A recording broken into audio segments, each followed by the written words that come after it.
guys think a college degree is necessary to be successful in today's society? No, I don't. I really don't. He went to college. I didn't. Debatable subject always, but I don't think it's the end all be all. I think if you talk to most millionaires today, I don't think most of them went to college or finished college.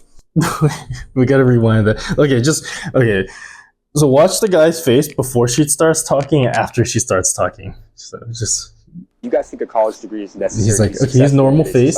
Normal face. No, he's about to talk. I don't. I really don't. He went to college. I didn't. Debatable subject always. He's ready to. But I don't think it's the end all. He wants to talk so bad. He wants to talk so bad. Today, that's the face of somebody who's ready to start talking. He's like, she's like, I didn't go to college. I don't think it's necessary.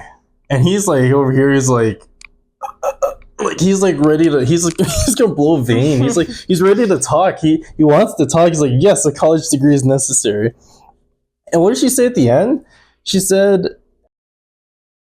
I don't think most of them went to college or finished college. I don't think most of them went to college or finished college. So she's referring to millionaires. I think that there's several studies on this, like actual studies, not some I don't think, right? They're actual studies. We have studies from Dr. Stanley and Dr. Danko from The Millionaire Next Door. And I mean, I'm sure there's other studies out there. And I think the statistic is about 80% of millionaires. They at least value college. Mm-hmm. I don't know if 80% of them went to college, but there's a high percentage of them that did go to college. Yeah. Right? It's like... that's really it. I rest my case. Like I think she and the sugar pill guy should get together because that guy, he's like they both are just terrible with numbers and they can just have their sugar pills together. Okay, so the last video. Oh, that's the face of a winner. All right. Let's hear it. What's a scam that's become so normalized that we don't even realize it's a scam anymore? 401k plans. They're advertised to us as benefits, but really the only person that's benefiting is the employer. You know that match that you get? That's the employer deducting that on their taxes. And guess who gets to pay the taxes on it in the future? That's right, it's you. Let's also talk about fees. Wait, you know that the there's a Roth 401k account has at least 17 different fees that we know of. No, it doesn't. And if you keep your money in a 401k for 30 years, on average, you'll have lost about 50% of your profit just to fees. No. Okay, lady. What? Okay, no. Okay, so first of all, I don't think she's ever heard of a Roth 401k. Mm-hmm. So that's my first point. She's never heard of a Roth 401k. The second point, she's talking about she kind of just dismissed the employer match. She's like, oh, free money? Yeah.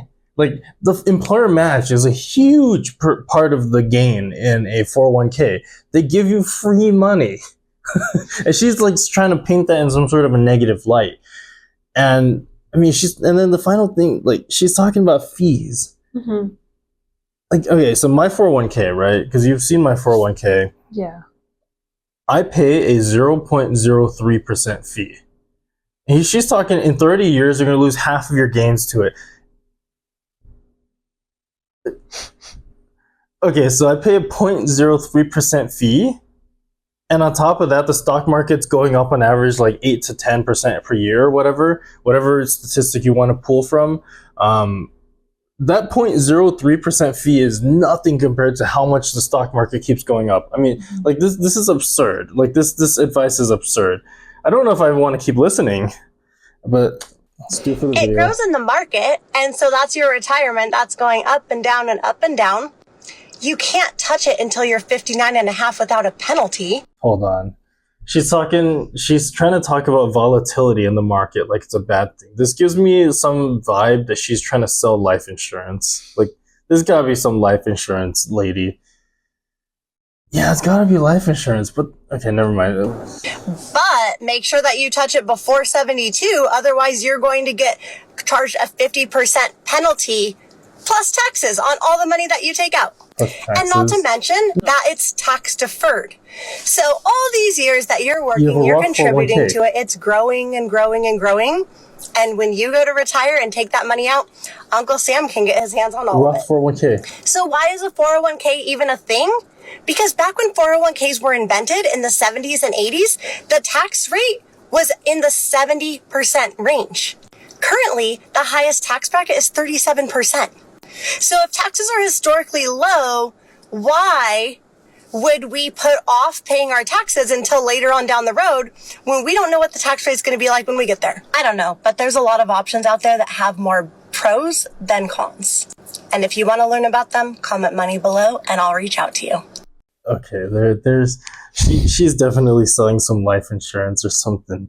Because the way she's talking about volatility, either it's real estate, which also has volatility, mind you, or it's life insurance. Okay, so the point that she made at the end is actually a valid point, though, about the tax rates, right? It is true. Right now, at this exact point in time, and for many years, right? If you go up and you look at tax brackets, and you can look at historical tax brackets, right?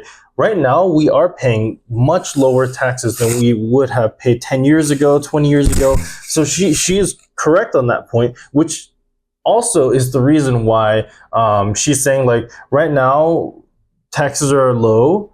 In the future, taxes could go higher. And I agree with that, right? It probably will go higher. So that is exactly the reason why I am invested in a Roth 401k. She keeps on dogging on the traditional 401k, which I have to say, some people don't have the option to do a Roth 401k. They can only do a traditional. And even for those people, the traditional 401k is still incredibly powerful, right? Just because they have to pay the taxes later does not mean that it's a bad thing, right? You still have some tax advantage. Your money grows tax-free for that point in time until you withdraw it, which you have to pay taxes, right? And that's still okay. You're still getting some tax benefits from it. I mean, like, in one way or another, the tax man's going to get their dollar, but in this sense, you're not paying as much taxes. So, I mean, overall, advice, like, 2 out of 10. Thanks for watching a short clip of The Financial Doctor Reacts. To see the full episode, click over here. And to see my next upload, click over here.